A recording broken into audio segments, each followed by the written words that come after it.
Salam sejahtera untuk kita semua, Shalom. Waktu yang istimewa ini mari kita siapkan hati dan pikiran kita. Kita akan merenungkan kebenaran firman Tuhan. Sebelumnya mari kita berdoa.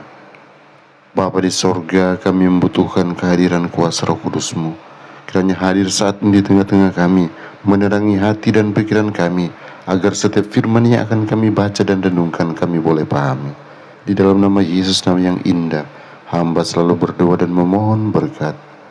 Amin.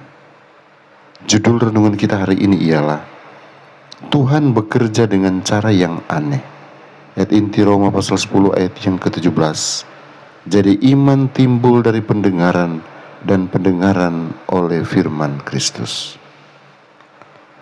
Titik balik Miller dari yang ditawarkan deisme tidak berarti membuatnya begitu bersemangat untuk menjadi seorang Kristen. Walaupun demikian, ia mulai datang ke gereja, setidaknya saat ia mau saja. Titik balik berikutnya dalam kehidupan Miller terjadi pada bulan Mei 1816, ketika ia mendapati dirinya menyebut nama Tuhan dengan sia-sia. Itu adalah kebiasaannya saat di ketentaraan, tetapi kemudian ia merasa yakin bahwa itu salah. Tindakan itu mungkin tampak tidak penting bagi kebanyakan orang, tetapi topik mengenai agama telah menggelisahkan pikiran Miller selama beberapa waktu. Akibatnya, peristiwa itu memicu krisis dalam hidupnya. Pada bulan Mei 1816 ia menulis, "Saya dinyatakan bersalah dan oh betapa ngerinya jiwa saya. Saya lupa makan, langit tampak seperti kuningan dan bumi seperti besi. Demikianlah saya bertahan hingga Oktober ketika Tuhan membuka mata saya." Dua hal yang terjadi pada September 1816 yang mempersiapkan Miller menghadapi krisis di bulan Oktober itu. Yang pertama adalah perayaan pertempuran Gettysburg. Sambil mempersiapkan diri untuk perayaan yang penuh kegembiraan yang meluap-luap itu, para veteran menghadiri khotbah pada malam sebelum pesta besar.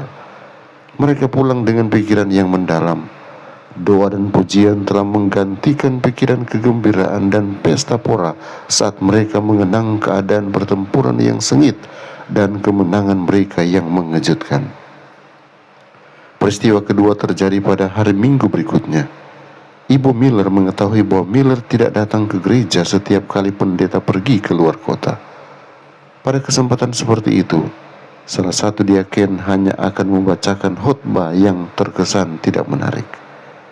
Miller melakukan kesalahan dengan mengisyaratkan bahwa jika dia sendirilah yang membacakan khotbah, maka ia akan selalu hadir.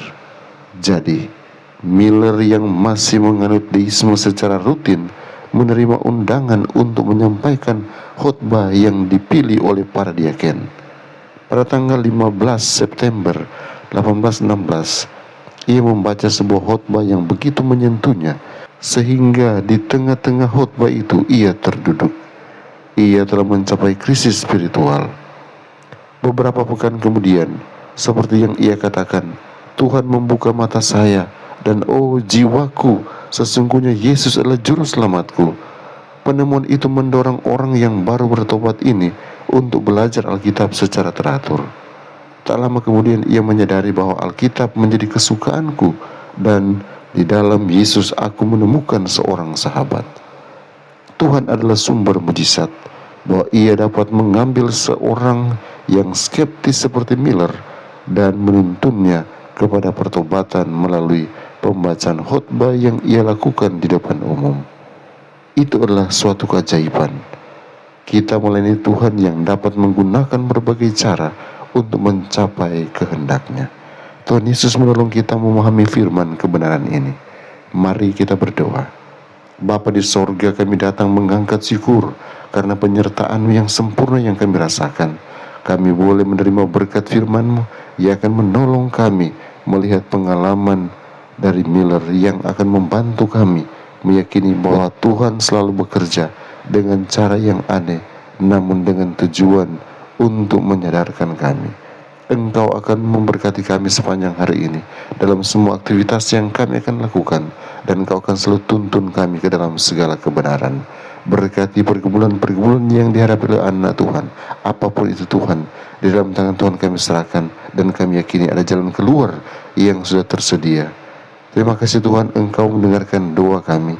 Terima kasih Engkau dengar dan jawab sesuai kasih karunia-Mu. Karena hamba berdoa hanya dalam nama Yesus Tuhan dan Juru Selamat kami. Amin.